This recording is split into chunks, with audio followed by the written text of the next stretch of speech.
Hi, my name is Isabel Beck, and this is my Unit 2 video. I will be analyzing Google, pictures of me for authentication.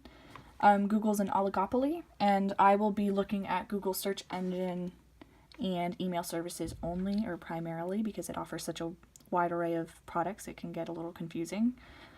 So when just looking at the search engine and email services, there are only a few suppliers, maybe 15 to 20, when actually looking at its competitors that are anywhere close to its success, there's only a few, maybe 4 or 5. And the type of product I would say is standardized as the search engine offered by Yahoo and Bing and Google alike have the same function. They show you the same amount of the same websites, not the same amount. Google has more websites in its search engine than the others, but they do show you for the most part the same websites. It's the same process. Now there are differences, which is why I put similar up there, because there are some differences stylistically and operational differences, but they're very minor. Barriers to entry are actually low. Anybody can start a search engine, anybody can start a business. There's really not that many legal regulations, and it's just coding, so it's not really that expensive to start. Now, competing with Google is almost impossible. I doubt anybody can starting now.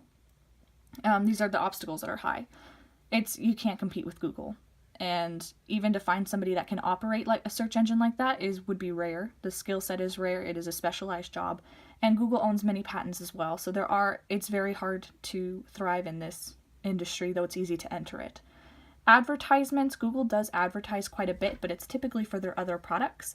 When it comes to their search engine, they really don't need to. Everybody knows Google, and they are the front runners in the industry. They are price makers, and again, they're the front runners. They're the dominant force in the industry. And some numbers I found were a report from 2013, and it compared Bing, Yahoo, and Google. And so the revenue of Google in 2013 was $59 billion, Bing was $3.2, and Yahoo was $4.6 billion. So clear to see Google's winning there. And when it comes to US shares, Google has 67.3%, Bing only 18.2%, and Yahoo 10.8%. Again, very clear to see that Google's a front runner and in charge. So the current event I chose was Google reforming and updating their Gmail services. Now, I found an article describing this that was released in April of 2018, so very, very recent.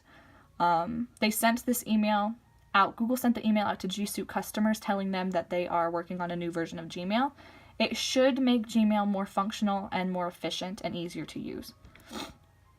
So should the update be successful, Google could take on more Gmail users, and that creates more demand.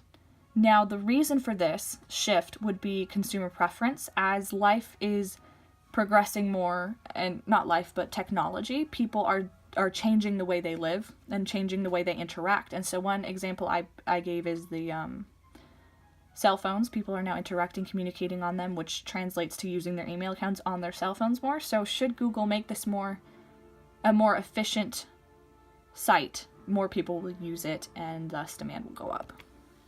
So I drew some examples for a shift in demand.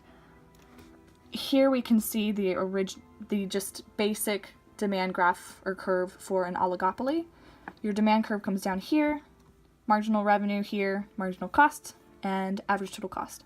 So to find where a company is profitable, you find where marginal revenue equals marginal cost. You go straight up to demand, straight over, and you bottom out at average total cost, and this is economic profit.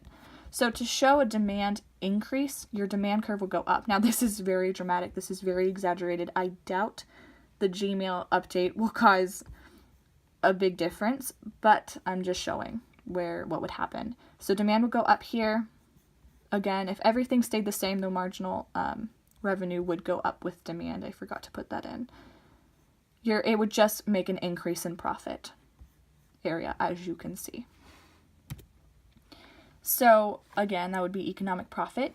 Google makes most of its profit by advertising to its users.